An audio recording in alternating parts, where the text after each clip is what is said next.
오늘은 미국과 이란의 전격적인 종전 합의 소식을 살펴보겠습니다. 많은 분들이 궁금해하고 있습니다.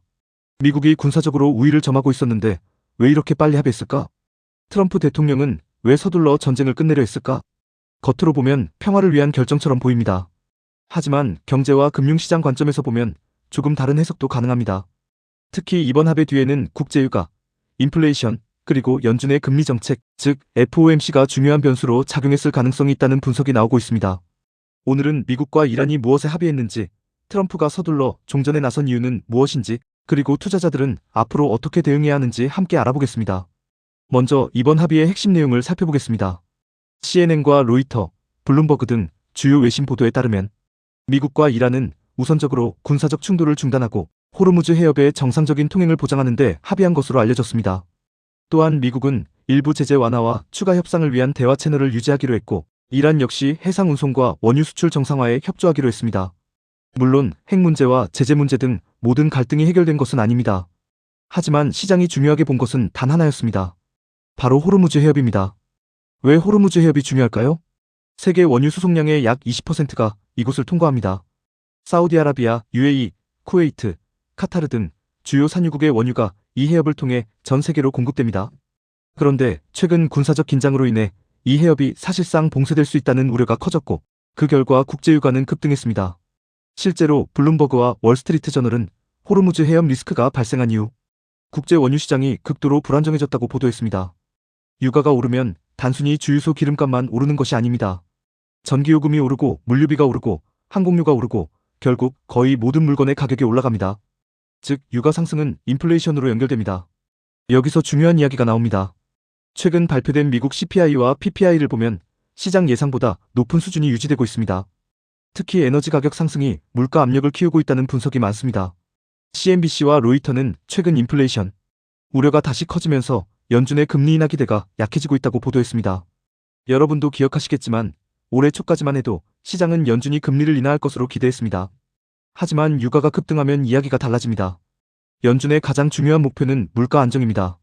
만약 유가 상승으로 인플레이션이 다시 높아진다면 연준은 금리를 내리기 어렵습니다. 심지어 금리 인상 가능성까지 거론될 수 있습니다. 바로 이 부분이 트럼프에게는 큰 부담이 됩니다. 트럼프 대통령은 취임 이후 계속해서 강한 미국 경제와 강한 주식시장을 강조해왔습니다. 실제로 미국 유권자들은 경제를 매우 중요하게 생각합니다. 주식시장 수익률, 부동산 가격, 고용 상황, 휘발유 가격은 선거 결과에도 큰 영향을 미칩니다. 그런데 만약 전쟁이 장기화되고 유가가 계속 상승한다면 어떻게 될까요? 인플레이션은 다시 높아지고 연준은 긴축 기조를 유지하게 됩니다. 그러면 주식시장은 부담을 받게 되고 기업들의 투자도 둔화될 수 있습니다. 결국 경제가 흔들릴 가능성이 커지는 것입니다. 그래서 일부 시장 전문가들은 트럼프가 군사적 성과보다 경제적 안정을 우선시했을 가능성이 있다고 분석하고 있습니다. 실제로 시장의 반응은 매우 명확했습니다. 종전합의 소식이 전해지자 국제유가는 빠르게 하락했습니다. 반대로 미국 증시는 상승했습니다. 특히 나스닥과 기술주 중심의 성장주들이 강한 반등을 보였습니다. 시장은 이번 합의를 단순한 외교 이벤트가 아니라 인플레이션 위험 완화 신호로 받아들인 것입니다. 유가가 내려가면 물가 부담이 줄어들고 물가 부담이 줄어들면 연준의 금리 인하 가능성이 높아집니다. 그리고 금리 인하 기대가 높아지면 기술주와 성장주가 가장 큰 수혜를 받습니다. 이것이 시장이 환호한 이유입니다. 그렇다면 앞으로 어떤 업종이 유리할까요? 첫 번째는 AI와 반도체입니다. 엔비디아, AMD, 브로드컴, 마벨, TSMC 같은 기업들은 금리 하락 기대가 높아질수록 투자 심리가 개선될 가능성이 큽니다. 두 번째는 항공주입니다. 항공사 입장에서 유가는 가장 큰 비용 중 하나입니다. 유가가 하락하면 수익성이 크게 개선될 수 있습니다. 세 번째는 물류와 운송업종입니다. 해상 물류가 정상화되면 운송비용 부담이 감소할 수 있습니다. 반면 에너지 기업들은 단기적으로 차익 실현 압력이 나타날 수 있습니다. 전쟁 리스크로 급등했던 유가가 안정되면 석유 관련 기업들의 기대 수익도 일부 낮아질 수 있기 때문입니다. 그렇다면 우리는 어떻게 대응해야 할까요? 저는 이번 사태의 핵심을 전쟁 종료가 아니라 인플레이션 완화 가능성에서 찾고 있습니다. 만약 앞으로 유가가 안정되고 물가 상승 압력이 낮아진다면 연준은 다시 금리 인하 카드를 검토할 수 있습니다. 그 경우 가장 큰 수혜는 AI, 반도체, 빅테크, 그리고 장기 성장주가 될 가능성이 높습니다. 특히 최근 조정을 받았던 성장주들은 다시 투자자들의 관심을 받을 수 있습니다. 다만 아직 모든 문제가 해결된 것은 아닙니다. 이란, 핵 문제와 제재 문제는 여전히 남아있습니다. 따라서 투자자들은 앞으로 국제유가의 움직임과 FOMC의 발언, 그리고 미국의 물가 지표를 계속 주목해야 할 것입니다. 정리해보겠습니다.